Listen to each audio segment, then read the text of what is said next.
slides. We have some photos that we can share. Different people will be chatting. We'll try to stop at different points so that as we go through the topics, people can ask questions or share anything that you can, different ways that you've made things easier for the club, or your club has come up with some different ideas about how to handle some of the different things we're going to talk about. So Dan, why don't you throw up the slides and then we can start to kind of walk through this.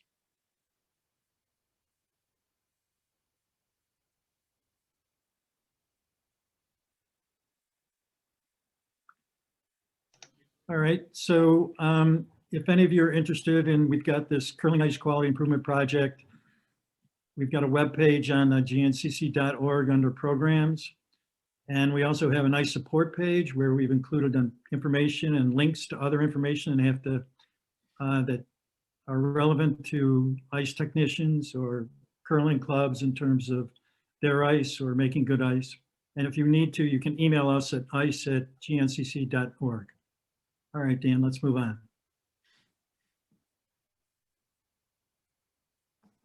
So this is kind of an overview of the things we're going to cover tonight.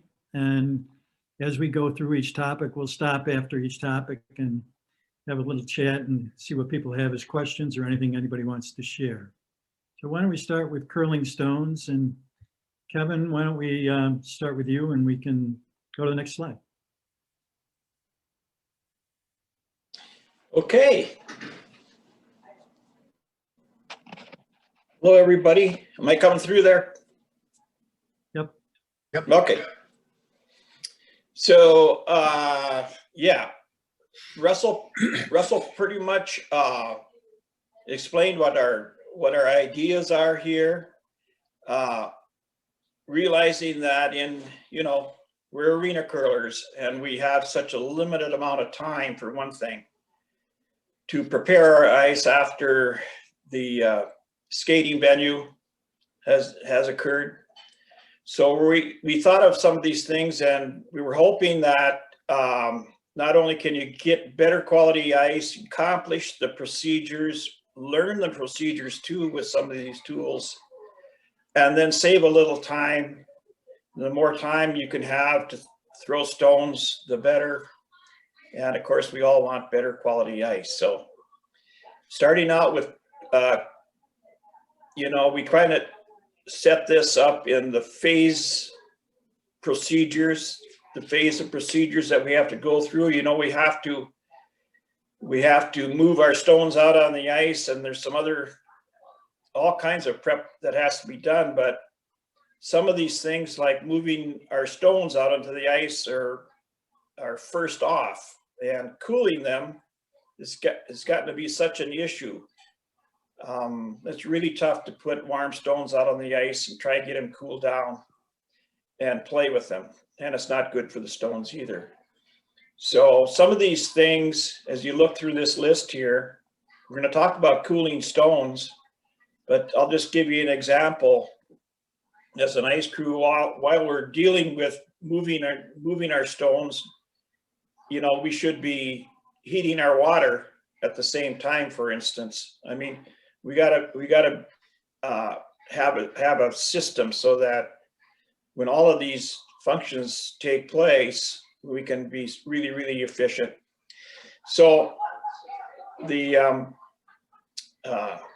equipment that we're going to be showing here are going to be doing a lot of those different things, and I hope you can get some ideas, and I hope you can share some ideas, because there's a lot of good innovative clubs out there with ice makers, and I know a lot of you guys are. So was there a first stone there, Dan, and on cooling stones starting out? Pete, are you on it? I am. I'm here. Okay. Yep. Well, I'll give it over to Pete now, because he's got quite a bit of some really good information on cooling stones here. So I'll let him start. Oh, all right. Are these my slides, Russell? I think the next slide is for Tom Okay. from Long Island. So right there. Oh, there we are. Yeah. All right. Yeah, so Long Island, about 4 years ago when we moved into a new arena, we decided to put in a walk-in cooler. We got permission from the arena to do it. They had no problem with, they had a corner that we could put it in. It's a 6x8 cooler. We have 4 carts that we keep the stones on that we can fit in the cooler along with our nipper and our mop. It has made a tremendous difference. We bring the stones out, we keep them in the cooler right about 34 degrees. We bring them out on the ice. I mean, they're pretty much ready to go as soon as we're done with setup. Where before we used to go into the second or third end before the stones really started to move correctly and all. As you can see, it's a little tight in the box, but that's, we don't want to waste any of the space. There's 4 carts there. You can see a picture of one of the carts there. We have bar mat material on the carts, like a bar would put their glasses on to dry.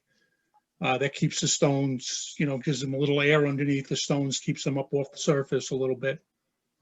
The carts have enough room for our stones. We usually have a couple of sliders on each cart, a couple of stabilizers. Now we have wipes and a trash bag for the wipes. And it makes it really easy to get them out onto the ice, over to the sheets. And again, they're ready to go right away. Cooler isn't cheap. The cooler itself was $11,000 installed. The carts run about $200 a piece because you have to get a heavy duty cart that can handle really at least about 800 pounds. Stones would be 6 and change, but each shelf has to be able to handle that weight. Most carts, they'll tell you that the weight has to be evenly distributed, so each shelf can only handle so much weight. The bar mats ended up costing us about $120 for those to put on the carts. So for about $12,000, you have a nice way to keep your stones cold all the time. And the beauty of it is, when we do get a dedicated facility, we can take that cooler with us. That's our cooler. It's not the arena's. And it can be moved. One thing you want to look for in a cooler is make sure you get one that does not have a floor. If you're going to be putting it on a cement slab, that's all you need. You want to make sure also that the door doesn't have a jamb on the bottom, that the door is flush with the bottom, with the floor. Otherwise, you're going to have trouble getting them in and out.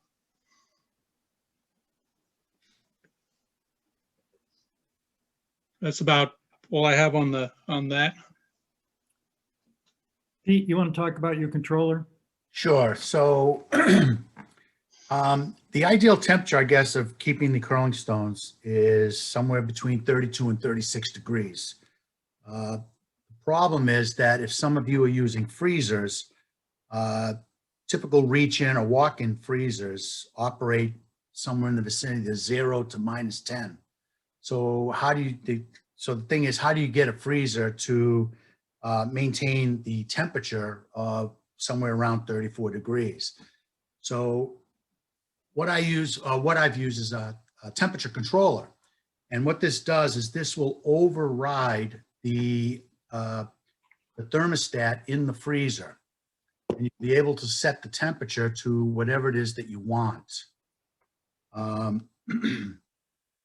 There are several of these on the market that will basically do the same job, but this is the one that I've stumbled upon that I find is really easy to use. All right, and it maintains an accurate temperature.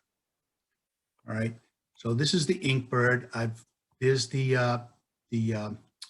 web address in case you're interested. There are several models of this, but what you've got is the unit itself. Okay, then you have the outlets where you will plug in your freezer or your refrigeration unit. Go back, please. Thank you.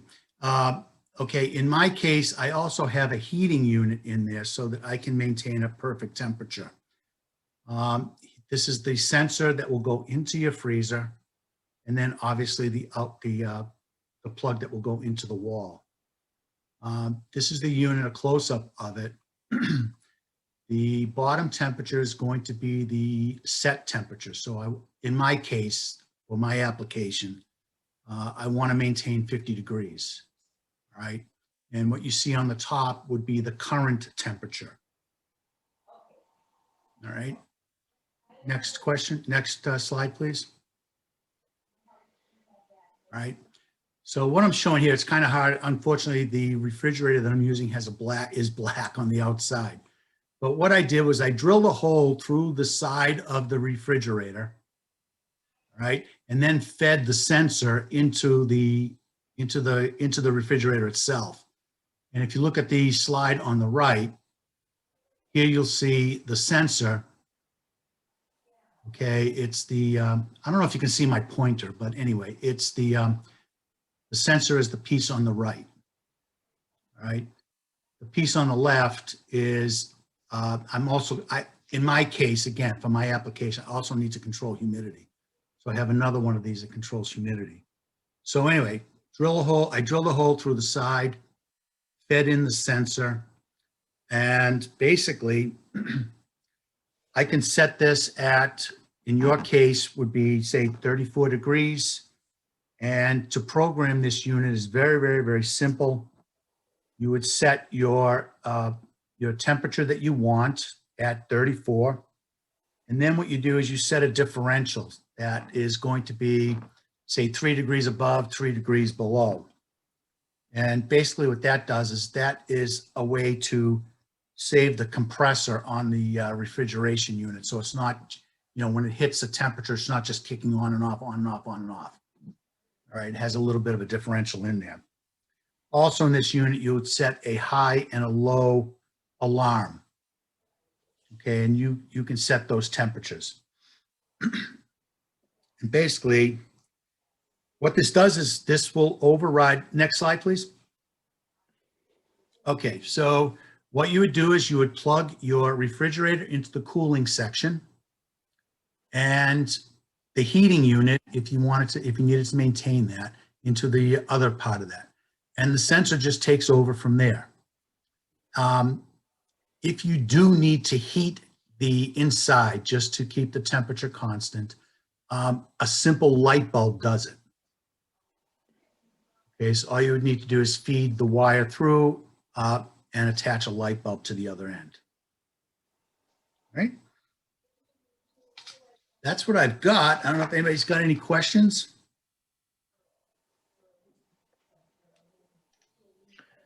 Not seeing any questions yet. I have a question for you though, Peter. And So you have a question. why would you heat, like we have the almost same setup with freezers for our stones, and these units work great. But we don't have the heat part set up. We could, but I don't quite understand why you would use the heat in the. Yeah, I'll tell you, this again is specific to the way I'm using the system. So my refrigerator is out in a garage. So in the summer, the temperatures are warm enough that the cooling unit just handles it, no problem. But in the winter, the temperature will get down below the 50 degrees. So I need to bring the temperature up a little bit. That's interesting, because that could happen in an arena That's too. just my particular application. And I think the idea of a light bulb is really, I mean, that's really cheap, right? That's really easy. It's really just a 20-watt light bulb will heat that thing like you can't believe. Okay, interesting. Okay, so now we've started something. We got some questions. Mark Jackson, what do you recommend as a minimum time between cycles? I think they look at probably like around 3 degrees plus or minus. And that's in the documentation that comes with the unit. It's just to try and save the compressor, because otherwise if you set the tolerance too tight, the compressor just kicks on and off, kicks on and off, it kicks on and off. You don't really want to do that. That makes sense. And then a question about what are you using to control the humidity? Okay, what I have is a humidifier that sits inside the refrigerator, and also a dehumidifier. So the other unit, the humidity, also has a humidification outlet and a dehumidification outlet. Okay.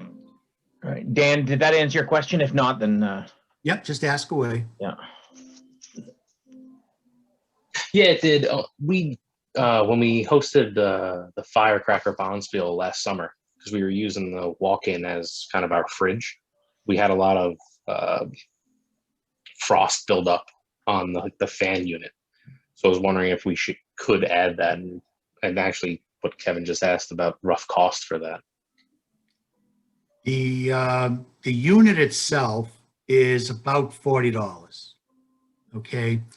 The humidifier, dehumidifier, they range in temperature. I mean, for the inside of a freezer, the dehumidifier is a closet dehumidifier. It costs, again, somewhere in the vicinity of $40.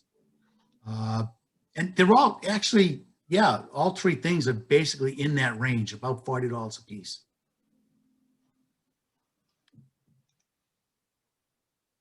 Okay. And you can pick up the humidifier at any place. I usually go to Kohl's or Target or whatever and pick it up. The dehumidifier, I've had best luck trying to get it on Amazon. I think those Inkbirds are available on Amazon too. I think that's where we got our. They may be, but you can just go right to the Inkbird site and Right. it's, Yeah. But it's the easiest. I've used several. It's the easiest to use, very easy to program, and very accurate. I don't see any other questions. Okay. Michael has raised his hand. Michael, what do you want to ask about? Thank you. About dehumidifier in a freezer, I believe most of the dehumidifiers do not work below 40. You might be right. Fahrenheit. Yep, you may be right. Yeah, for your application, it might work perfectly, Yeah. but below 40, we'll Yeah. have to find different system to remove the humidity. Good point. You're right. You're right. I think 40 degrees is basically right on the edge.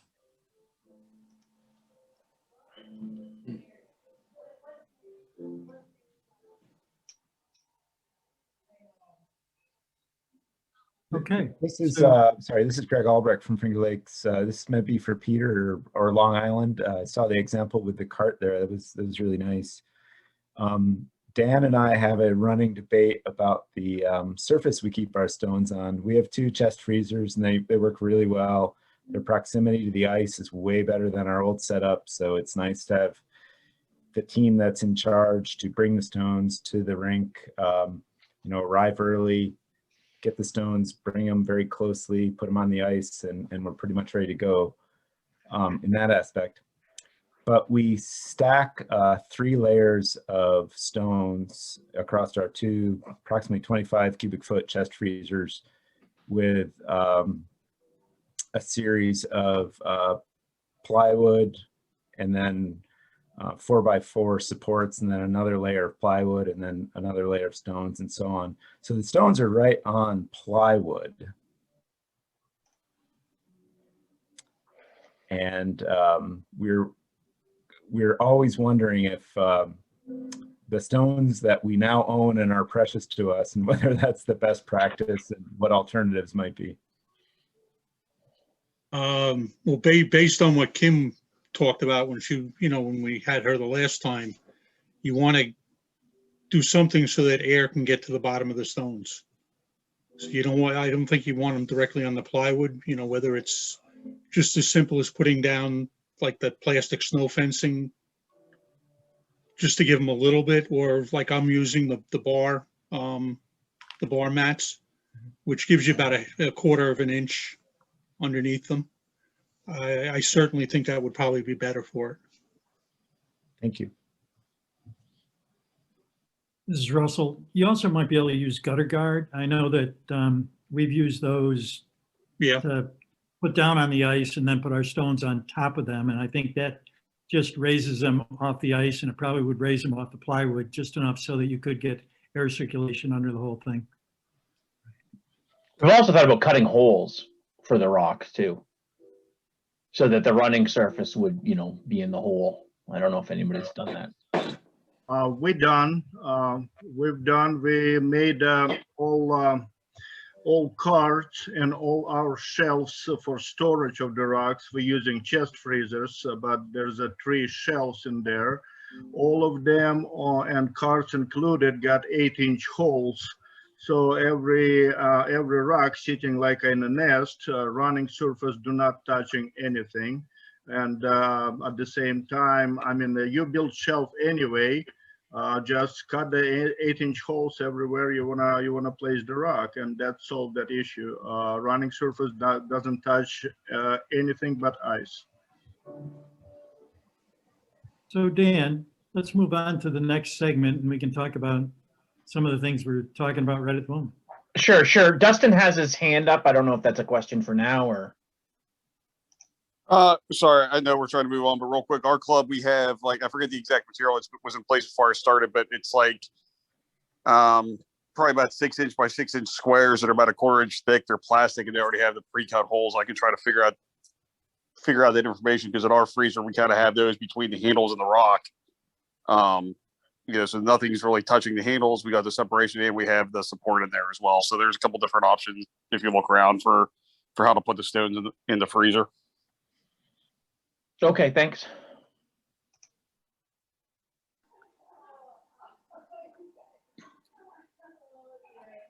So can you move on to the next slide?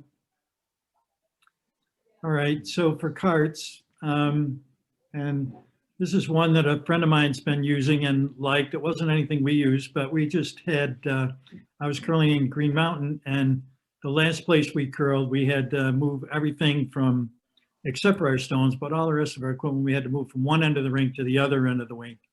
So we started looking at some general purpose carts. You can go to the next slide here, Dan. So this is one that we found at, I think, Home Depot for $50. The handle folds down. It didn't take up a lot of room. And the way we had a lot of our stuff organized, we could just pile either totes or 5-gallon buckets onto the cart and run them down to the other end of the rink. And it worked fairly well for us. The one thing we haven't figured out, Kevin and I were talking about the other day, was it'd be interesting to see how people are moving brooms. If anybody's come up with an interesting way of moving brooms, they're a pain. I was looking online for some ideas, maybe some like 4-foot-high carts with wheels on them. People use them for trash or for recycling stuff might be a way, but if somebody comes up with an interesting way of moving brooms, it'd be good to know. Let's move on to the next slide. Russell, Yeah. Colonial has actually done a really good, they built a broom rack out of PVC piping and put wheels on it. If you've got the storage space for that, it actually works really well. So I would say this, Dan. I'll If you can get some a picture of pictures. it, send it to us, okay? And Yeah. the same thing for the person from Dallas, Fort Worth. I mean, if you guys will share photos with us, you can send them to us at our email address, and then we'll start to figure out how we might be able to configure something online on the GNCC website so people will be able to get a look at some of this stuff. All right, so cards, you know, there's lots of different ways to go about it. You've already heard from some people talking about adapting themselves. Why don't you move on, Dan, to the next slide? So here are some cards that somebody had put together. I don't know, Kevin knows who had done this. So, you know, you've got enough to carry 2 sets of racks on a cart. The holes are already cut in them. You can go to the next slide. Pretty straightforward. Here they are moving the carts. You can see that, you know, you got the stones laid right out on top of them. Looks really, I think that's a pretty nice setup. We have one big cart that'll carry 3 sets of stones on it. It's 4x4 shape. It's square, but it's not very easy to move once you get all those stones on it, I want to say. Next slide, Kevin or Dan. So here there's people are putting it down on the ice. They've got some sort of plastic. It looks like, I'm not sure what that is. It might be gutter guard, but you can see how easy it is. And then you can leave the carts right on the ice, pile the stones on when you're done, put everything away fairly quickly. And I have to say, stones and brooms seem to be the biggest problems in terms of the things that cause the most havoc about trying to move things around. It just, you know, I have to say, having been an arena curler and then very soon afterwards was curling in a dedicated facility, you know, once a month, it's just amazing to me how much work it is to get the ice ready and get all the equipment out so people can occur when you're working in arena facilities. Next slide. So pebble can station. So as I was looking at this slide with the rocks on it, I noticed that in the background, they had this pebble can station. So you can go to the next slide, Dan. And this is a pretty interesting setup. Basically, this is some scaffolding that you can find in most, at Home Depot or any, fairly large lumber yard. It's basically designed, it's painter's scaffolding is the way it was described in the place that I go. Relatively small, pretty easy. And, one of the really easy and important things about putting a pebble can on is you really want to be able to get it on your back. All right. Tighten all the straps so it fits snug, just like you'd expect a backpack if you were going backpacking. And if you can have something that's the right height or pretty close to the right height, especially if you can have it somewhere where you can pull the straps tight before you fill the pebble can, make sure it fits nice, and then just set the can back down on that shelf and just fill it up with water and you're ready to go. And I could see that being a very handy thing. The last place we curled, they happened to have a desk in where the Zambonis were, and it was just the right height, and they didn't mind that we used it for that, but it's really important to have it a right elevation for a pebble can station. Next slide.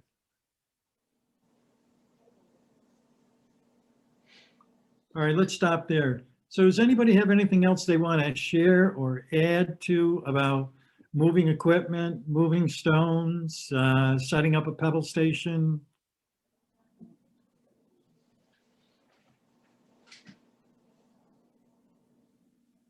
All right, well then let's just move on and we'll talk about heating pebble water. Go ahead, Kevin. Okay, this is my setup at our club. One of my setups, actually. This is a setup I take with me when I go out and do ice at other events. I actually don't dare to leave it around the arena. I've got another system for there because I mean, it's just too hard to keep track of equipment unless you can really lock it up. People want to, things seem to wander away from the arena. So this is my setup for traveling events. That's actually is what we call a mash heater. It's a stainless steel heater that beer makers use. And you can go online and find mash heaters like this. They usually run around $300, so I've seen them cheaper than that. And that has a thermometer setting on it. They come with their own settings, so you can set the temperature just as you want. This one, particular model is 7 gallons. And then I have what's these Pyrex or glass hot pots. Now this is for heating tea water. And they heat like a gallon of water really, really fast. So if you're getting behind time on your bonspiel or you don't have quite enough water, you can heat water in those, and you'll have hot water, and then you can mix that. That'll boil water. You can mix that with cold water, and you can put that in your pebble can once you figure out how much you need of each in order to get the temperature you want. But they're really reasonable. There's something like $15 at Walmart or something like that. So that's a very reasonable way to keep ahead and have plenty of hot water. Any questions? You can move to the next slide. And there's that hot pot, and there's Farberware. There's like 3 or 4 different makers of those, but they're very reasonable. Good way to keep up. Okay, next. And this is Dave Geiger's setup. I'm going to turn it over to Dave so he can talk about how he modified a stainless steel urn with his temperature controller. Can you hear Dave? Yep. Yeah, I got you, Kev. That actually, I got that idea from you. That's another mash heater. It's called the Grain Father, just like it's one a home brewer would use. It holds 4.5 gallons. I like this one because on the lower right-hand side, there's a dial controller there. It's in Celsius. So obviously you've just got to figure out what you want your temperature set at. And then that thermometer controller is just from an aquarium that I got off of Amazon for $5 or $6. And so maybe Dan, if you pop to the next picture, I don't know if it has a picture. It heats it to about 100 and it can heat it well above that. We had it at 125 and it's just barely on. It comes to temperature and then it clicks on to warm. And it has that differential that Pete was talking about. So when it gets down to like about 119 degrees, it'll ramp it back up to like 125 and then it'll just slowly come down. So first thing we do before we get our curling night going is I go fill that up. I just flick the switch on and I walk away. And after we get all of our stones out, I come back and that's usually set right there. So, and that cost about $150 or so. So I actually went out and bought 2 of them. So when we're doing bond spiels, I've got one going always at each time.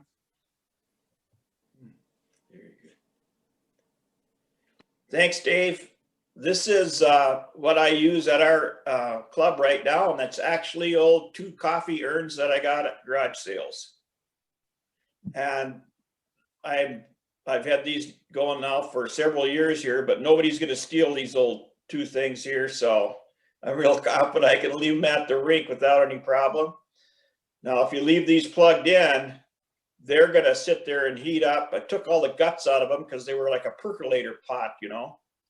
You take all that stuff out and you plug them in and they'll just sit there and keep heating like up to 145, 150 degrees.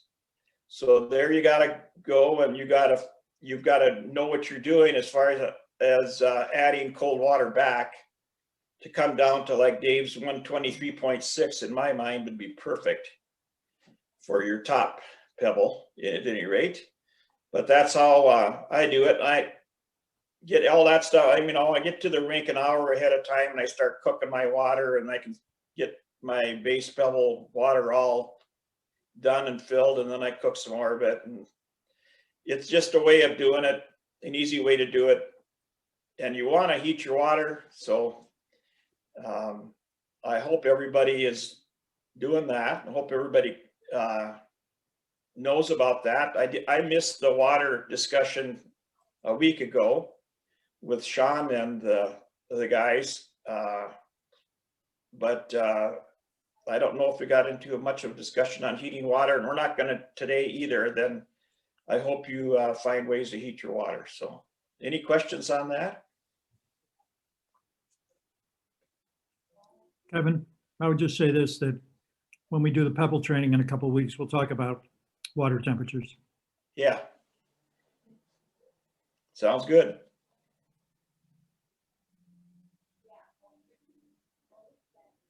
I think we go to the next, no questions, we go to the next slide.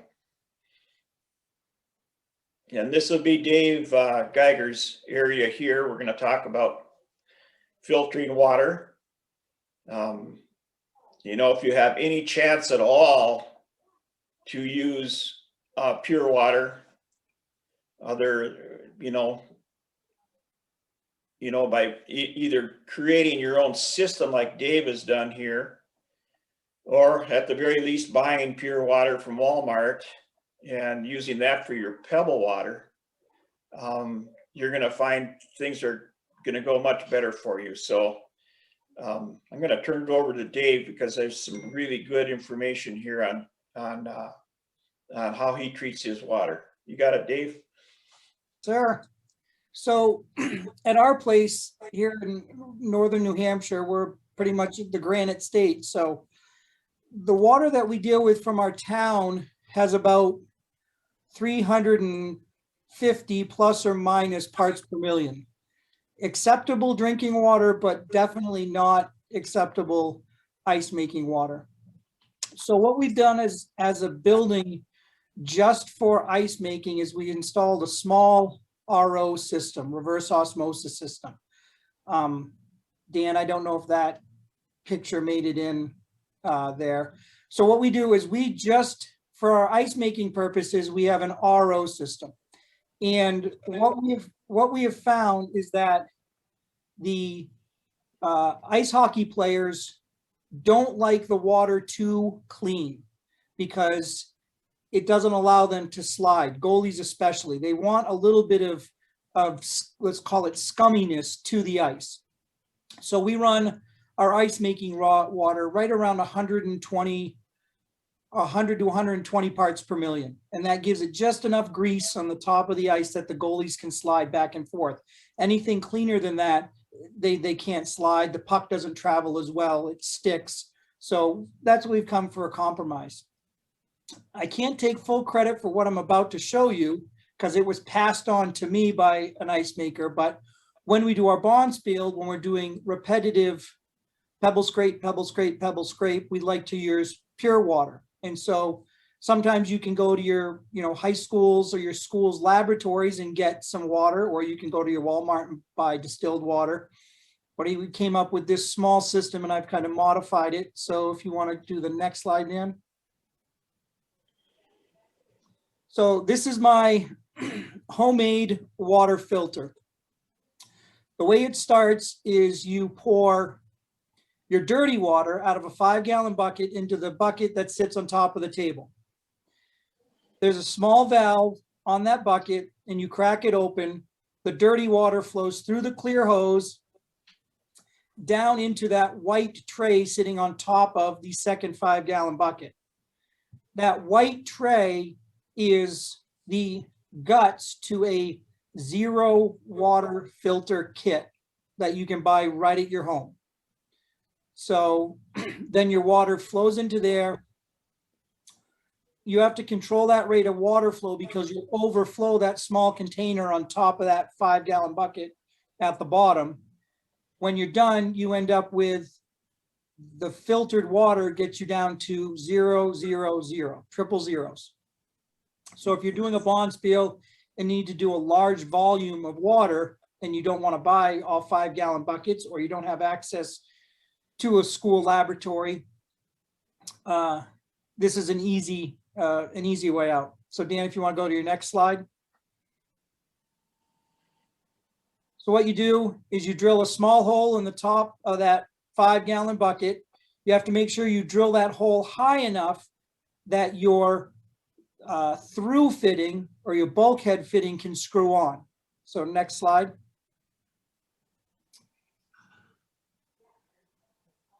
So that small item on the right-hand side, all of these items can be purchased right at your box store, whether it's a Lowe's, Home Depot, even some of your local hardware stores will have it.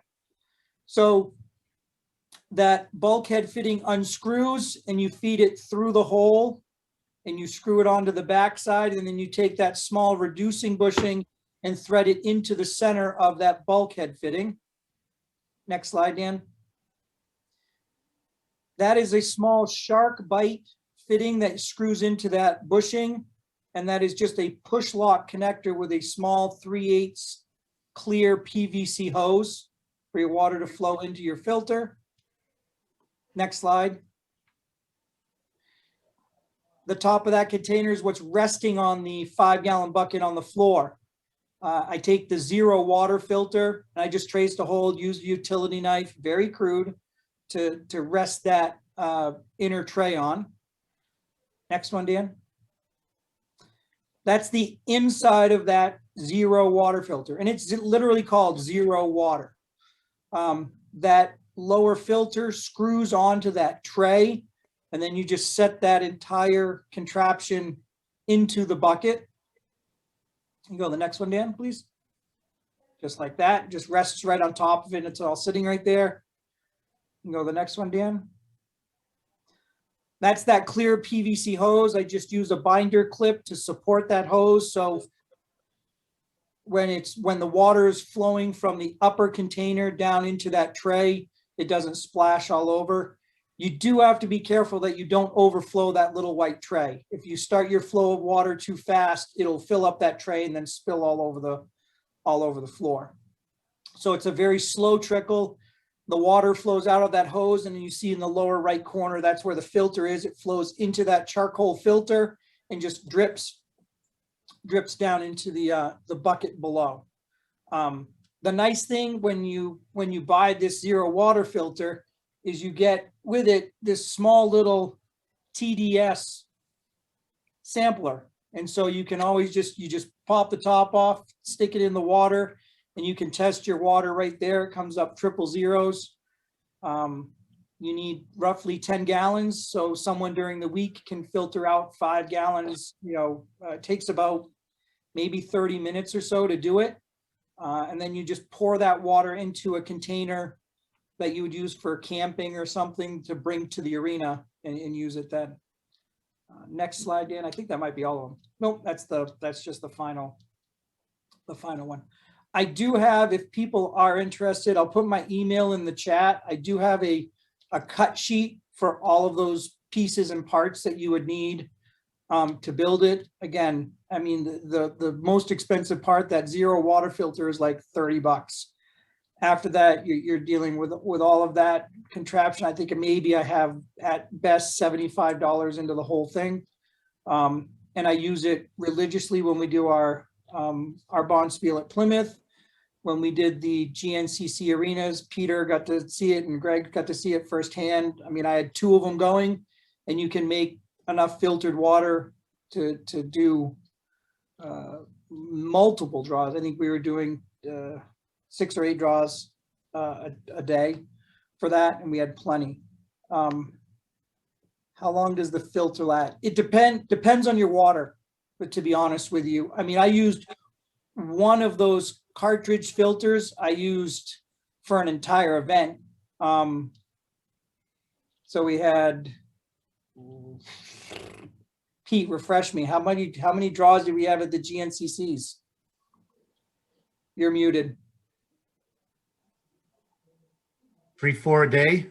Yeah, and I think we used 2 filters because I had 2 of them going, but I had 2 filters did the entire event.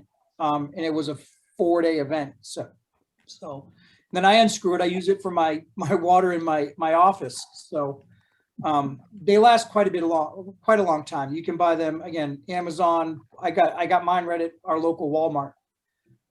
You get the bigger one, the 20 or 32 cup one, works really well because you get the inners, you get the little tester. That's what I use for ours. So, yep, exactly.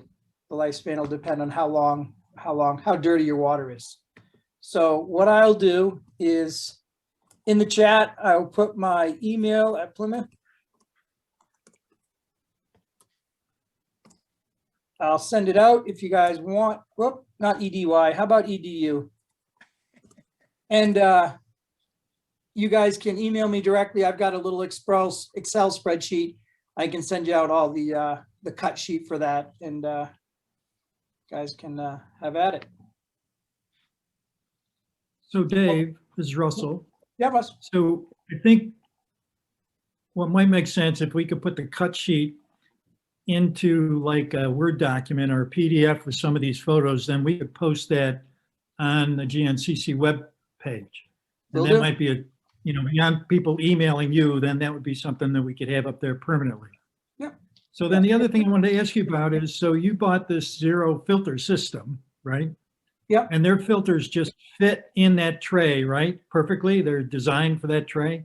Correct. So if you can imagine at your home, like your personal home, you have bad water at your personal home, that white tray that's resting on top of the 5-gallon bucket on the ground, that actually sits in a blue container with a lid that you would take your faucet water at your home, pour it into the top, and then that would filter out, and then you would walk up and it's a little water dispenser that you can have filtered water in your home if you have a bad well or you have bad town water. And that white tray just lifts out of the blue container. So if someone wants to Google zero water filter, you'll see that it's a little, dispenser that you would have at your home that you'd leave on your counter to drink water out of. No, I just think that's great because when I first looked at the photos, I thought, oh, now, did he kind of cobble this together? He got the filter and then found this other tray and cut a hole in the tray. But it seems like if there's other systems similar, they might have a similar setup where in point of fact, there'll be a tray that you can put their filter in and it'll fit nice, snug and tight. And you won't have any leakage or anything like that. Correct. The cartridge filter, the piece that, Dan, can you bounce back couple slides? Another one. another one, they're right there. So that filter that is standing on the table, that threads into the plastic tray on top.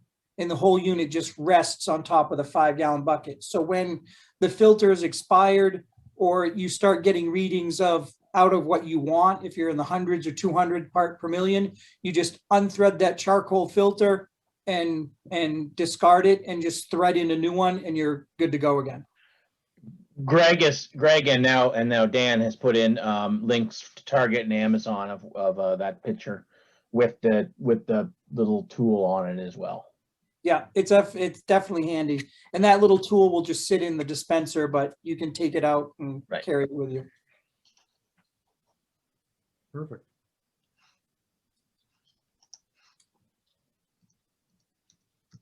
Thanks, Dan. I'm sorry, how long did you say it took to do 5 gallons of water?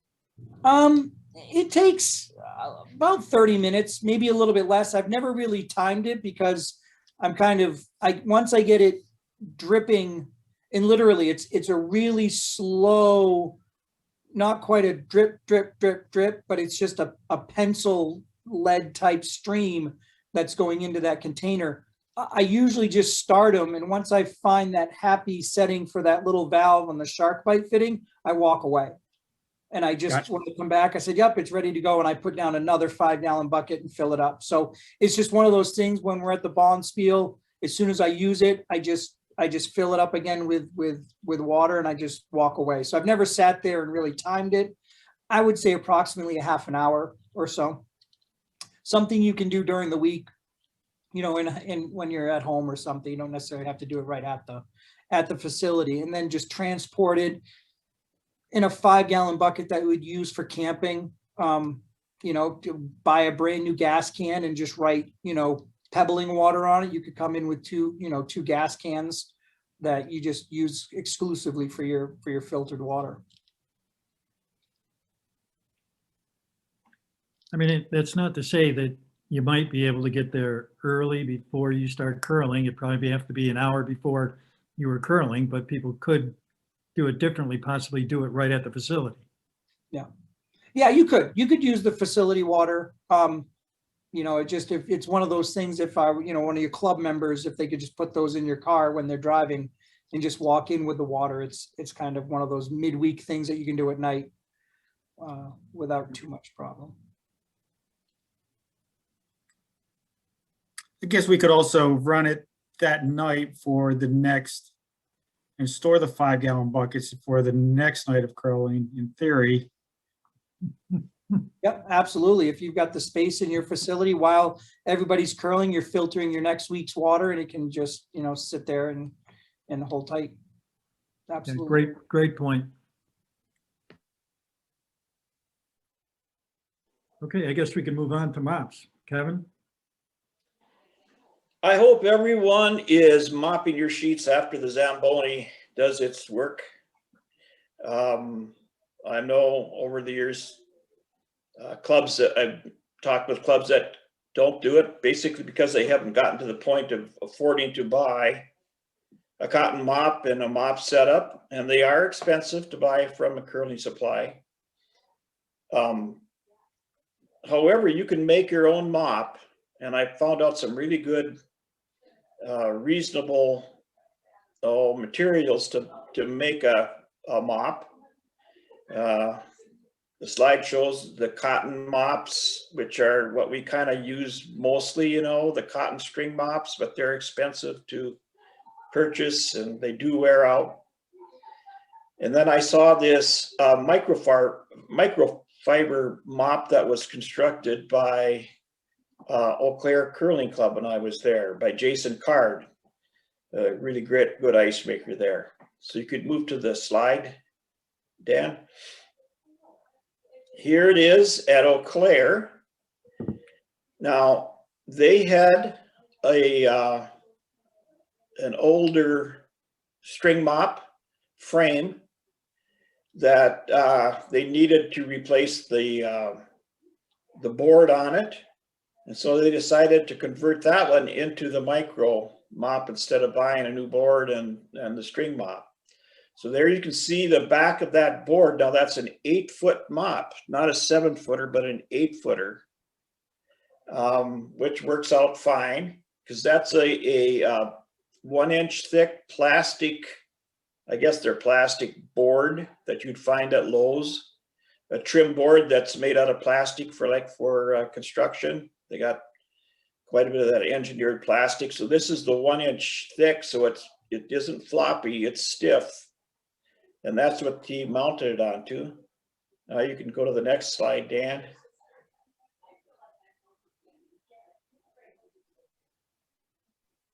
There it is. So there it is now propped up, and you can see the micro fiber mop panels that are placed on there, and that's Velcro. There's a Velcro, they're Velcro system. So you put when you get them, you buy the Velcro strips and just strip out that board there, and those mop replacement microfiber panels pull off of there, so you can launder them if you want. So you can launder them. They get dirty after a while. You can launder them just like you can a string mop, but they last, quite a long time. Next slide. Here's, oh yeah, I was going to talk about the handle. I think this is a brackets that I built for one of my rock moving sleds. And I wanted to show you that you can just go to the hardware store and buy a couple of brackets. These brackets are actually more heavy duty. If you go to an electrical supply company, they have these brackets that they use for mounting struts on ceilings for hanging furnaces and light fixtures and stuff. So if you want a heavier bracket rather than too thin of a bracket that you'd find in a hardware store, that's where I got these. Next slide. So that's the piece of 10-foot, 3/4 inch electrical conduit. That's an exactly 10-foot stick. So if you bend it properly, it forms a perfect handle. And then you drill the holes in the ends of it there and put it through those brackets like I talked about. So if you've got an electrician in the club that's curling, they all have a conduit bender, or you can buy a conduit bender. They're not that much money either. And you just bend out those 90s on each side there, just mark it out, and you can create your own handle and mount that to a board. I mean, all told, you'd probably have less than $50 into a mop system with the microfiber pads. Now the next slide. So there's where you get the pads, direct mop sales. Is there, I thought there was well, just Google that and you'll get to their website. So they have all different kinds of lengths of these micro pads, but the ones that they were using at Eau Claire were the 48-inch long ones, and they were selling for something like $5 a pad. So they're really cheap. The Lon had a question. I didn't see what it was really. I got it.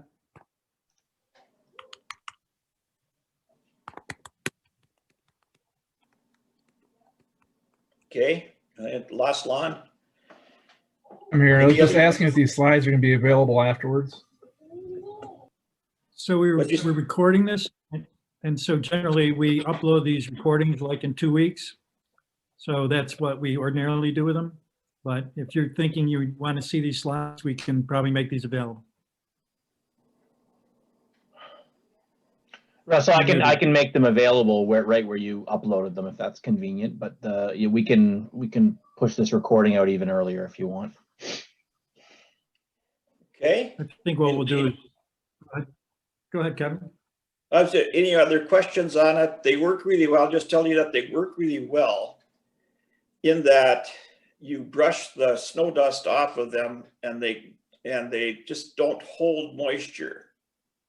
You brush the snow off and they like get dry immediately, where, you know, when you have a string mop, if you're continually using it over and over, the problem is getting that moisture out of them and drying them a lot. And if you dry them in a warm area, then you bring them back out on the ice and then they stick for a while before they cool down again. Good. So it is kind of an issue. But these, it doesn't seem to matter. You put them right down on the ice, they don't stick. It must be that they drop in temperature like immediately. So, okay. If I don't have any more questions on that, then move on to the next one, Russ. That's a funny picture. So we talked Okay. about that one, heating hacks. I think you're the only one here that can talk about that one. So here's a couple of pancake griddles that, I'm not a junk collector, but the stuff just seems to appear. And I got that old one out of the junk, I believe. And then I just went down and bought a newer one to lay alongside of it. And that that pancake griddle was like less than $20. And go to the next slide then. And then, whoop, there you go. And then I found an old steel drawer out of an old steel cabinet. And I plopped that on top of those two pancake grills. And then they both have temperature controls on them, so they aren't going to like cook them too hot. But once we got the temperature set on those pancake griddles, then that box heats up and we put the hacks in there. And then the next slide shows you I put a couple of pieces of styrofoam over that. Go the other way, Dan. Wrong way. There you go. And that covers them. And they sit in there nice and toasty warm and until I'm ready to put them out on the ice. It takes maybe, I'm going to say 5 minutes to heat up 4 of them. And I usually just take those out, put another 4 in and stack the other ones on top of them because they're already warm. And that's another one of the tasks I do when I first get to the arena. They're still out there resurfacing the ice. The hacks are warming up and then they're ready to set right in the ice and there's no hold up at all in time. So I've seen different ways. We used to toss our hacks in a bucket of hot water and then we'd shake them off really well and we'd bring them out and we'd put them down. And then we always were a little bit concerned about putting stones directly on them when they're wet. That's probably not a good idea. And then we'd have to come along with a rag and dab away at the hack, try to get them dried up in time to play. Never got them really, really dry, but that's the way we did it for quite a while. And I was always looking for a way to dry heat them. You could use a hot air blower, which works pretty good too. Takes a little more time because you got to have one guy with the hot air blower heating each, handing it off, and then heating another one, handing it off. It's a 2-man operation for sure. That works. And then some guys use a torch and heat up the little prongs on those hacks, just heat up the prongs and prop them in the ice. And I guess that's okay if you're plenty skilled and you know how to do it and you're not passing that task off to somebody that's gonna slip up and burn the rubber on those hacks. And that would be, one of the cautions, especially if you're heating the front prongs and you got the hack rubber right there. That's really, it's touchy. I've been in a couple of places where I've smelled hot rubber and I knew what was going on. So you got to be careful. So that's my system. Any questions? Anybody else have some ideas on heating hacks? Kevin, we're at the club I was crowing at, we made our own hacks. I don't think you could buy them at that point other than you could buy the 2 rubber pieces and somebody hooked them up onto pieces of stainless steel. We would dip them in a bucket of hot water, but only to get the stainless steel hot never let the rubber get wet. So, and then just set them down on the ice and they kind of melt in and that would work. But you're right. If you get them wet, then it's a problem and it's a real hassle. Mikhail, We use a Coleman cooler, and you can actually, you know, fill it out with pretty hot water, not fill it, but just put a layer on, and it can just slide around the ice. And right before you put the hack in, our Coleman cooler is like the exact width sort of thing. So it's hard to put the rubber in. It's actually, you just get the tabs, and that's worked out quite well. It's nice to be able to take it on the ice, you know, with the lid on it and everything. There's no danger, and it stays warm the whole way around. no, we did something similar, Dan, where we had a big tote that the hacks could sit in and we stored them in. We'd put a little water in the bottom of the tote. We had a wooden sled and we'd slide that around the ice. And then when we were all done, the hacks went back in the tote and we were done. But Mikhail, could you talk a little about the Easy Freeze hacks?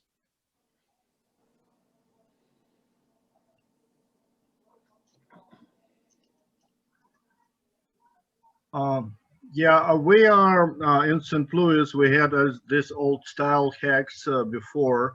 We were doing all kind of trickery with them, dumping in the hot water before installation, spraying them with the water on the ice, getting them under jacket. Everyone was warming them up by their chest or bellies, whatever, closer to it. But once we converted to Easy Freeze hacks, that's a breeze. That's a huge relief. That actually doesn't take any effort to put them on or take them out. We're keeping them in a locker room or in a storage room where it's the approximately 50, 60 degree Fahrenheit temperature. Bringing them on ice, putting them right there without any prep, right on the ice, and 2 rocks on the top of it. In the 5 minutes, those rocks can be removed, and we never had any issue, even during the bounce spill with losing them or breaking them off or something like that. It's really time-saving Easy Freeze hacks. They're available from a number of shops. And how much are they? Like for one set or one? Well, they're selling doubles and they're selling singles. I have both actually. Double cost something like $150 with the with the rubber pads together.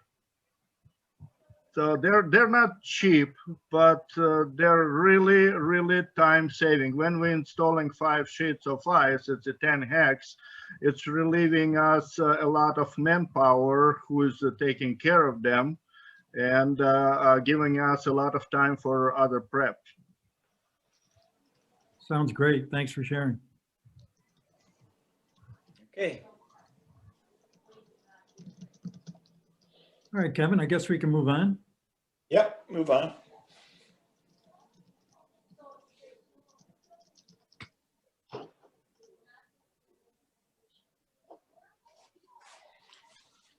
All right, we're talking, now they're seeing a picture of marking. This is a marking jig that I made. And I think most clubs have already crafted or made their own marking jigs. But this is one that you might want to consider if you're thinking about building a new one or making one a little easier. This one I use for just being we have our houses painted in the ice. We don't have to do it every week, but I know many of you do have to scribe out your houses. So this one I made with spring-loaded marker holders so that the pressure that's put on the marker tip is consistent all the time and doesn't bend them over. And it's basically kind of a one-man show. You can do it by yourself because all the springs will hold the markers down on the ice and you just have to spin it around. So next slide. And this is the tip. This is one of them that I constructed here now, just like Dave Geiger goes down and the hardware store and picks up his stuff, so do I. If you look at that setup there, that's just some plumbing fittings. That gray piece is a coupling for black poly pipe like you'd have in a water line. And then you've got a couple of the poly pipe fittings that became stoppers. And there's a spring in the very middle of that gray piece there. And that pushes down onto the marker tip. So you put the marker tip in there and you can push that down onto the spring, but it's going to retract back out onto the ice. And you can see the little scribe floats on a 1-inch piece of polyplastic there, so it slides around real easy. Next slide. And there I am drawing it, and it works. I'm drawing it by pulling it by myself, so it actually works. The very far marker, that little weather vane holder, as Russell identified it, is actually a handle. So somebody would want to help you and push that along, or you could put a piece of weight on that if you're doing it yourself, and it would push the spring down just a little bit more. Or I suppose I could go to the antique store and buy a 35-pound weather vane and put on there to satisfy Russell. But otherwise it works really, really easy. And is that all the pictures I have on that? Yeah, so that's a jig that I use, that I can use for marking out. Now, a lot of you, and I know Mikhail down there in St. Louis has to use paint markers to mark their houses out every week. So generally those paint markers are the same size as the permanent markers. Otherwise, you just probably find some kind of plumbing fittings that would fit the paint marker size too. Get them at craft stores. The spring mechanisms you can get at the hardware store and all that kind of thing. Any questions on marking out? So Russ, you've got that video. Can we play the video? Can Dan play the video? I think you have to ask Dan. I should be able to. I should be able to. Just, I'm gonna have to stop sharing and then I'll reshare. So just hold Can on. I say fine. something during, just for a second? Yeah. Yeah, go ahead. When we were doing those house markings, we have a similar jig, basically, actually two of them, but I made handles for both sides of that jig because a lot of curlers are not youngest age, and it doesn't require them to bend to the ice or get on the knees or in a lower position. So it makes it much more convenient for them, and I can get involved more curlers of different age. So can you send us a photo of that? Just I send will. it to, yeah, just send it to GNCC, ice@gncc.org, and then that's something that we can include with what Kevin has put together. And then, you know, so we're going to show this video from South Shore. It's about 3 minutes long. It's about them setting up their ice, and they've got a marker in there that's kind of interesting. It's actually on wheels. And so it's just interesting to see how different people have come up with different approaches. I like what you're saying, Mikhail, that people don't have to bend over. You're right, that I'm of that age where I don't want to be bending over. So we'll see what this, Dan can get this up, and that'd be really helpful. So here we go.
So just to kind of wrap things up, first, Dan, Ken sent me a photo of his broom.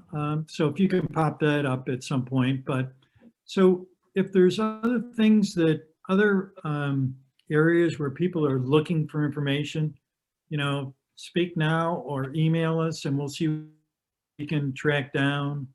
The same goes if people have some interesting ideas about things they've tried and didn't work. If you can share that, I mean, it's helpful to be able to know and share that with other people. Here's a photo of what Colonial has put together as kind of a broom stand. Okay, it's on wheels. It's got small wheels on it. It's all out of that PVC pipe.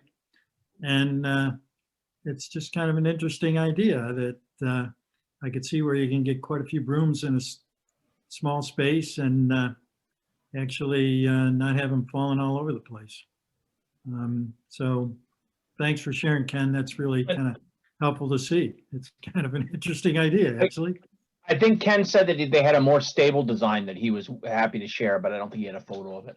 Yeah, this is the first iteration that we came up with. So we have one that's more stable, and we also have a couple of PVC that come out on the end so that we can put stabilizers on there as well. So there's enough room for 4 stabilizers and 16 brooms on the rack, and we bring them out, especially for learn to curls. We just roll them out onto the ice and use them. So. Okay, excellent, excellent. Yeah, it's pretty interesting, actually. So just a couple things to wrap up.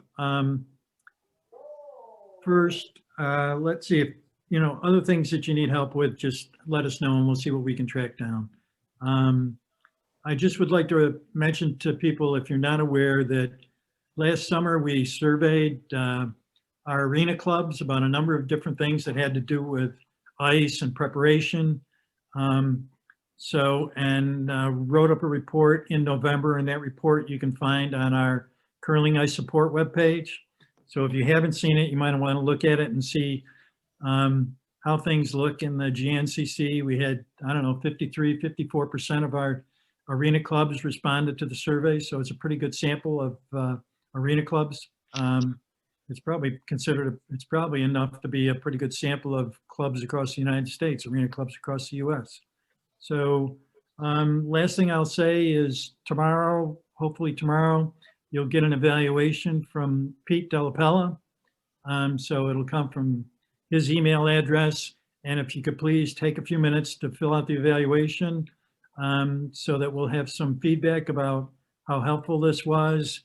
And you can certainly share any ideas in there that you have about things you'd like to see us do differently in the future. We'd appreciate that. Yeah, also, if I could say one thing, I'll send that out tomorrow. Please check your spam folders. Because 9 times out of 10, it ends up there.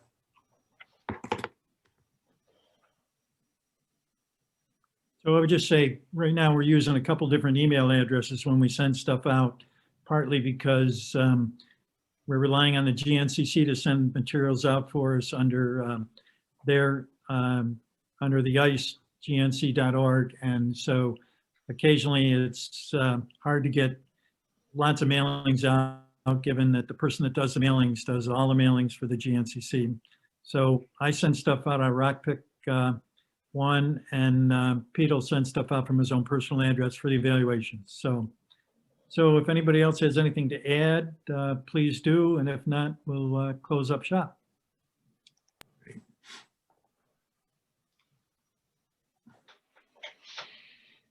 Mikhail, you're muted.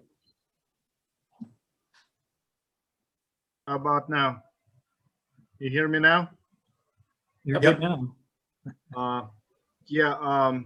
We talk about ice marking and how to make houses and all that kind of stuff, but I think we missed the point how to find out where to mark them.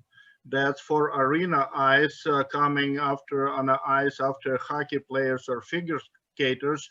It's the first thing to do, to figure out where to put lines and where to put houses. And I think we came up with pretty good ideas. I was wondering what other clubs, how they doing it.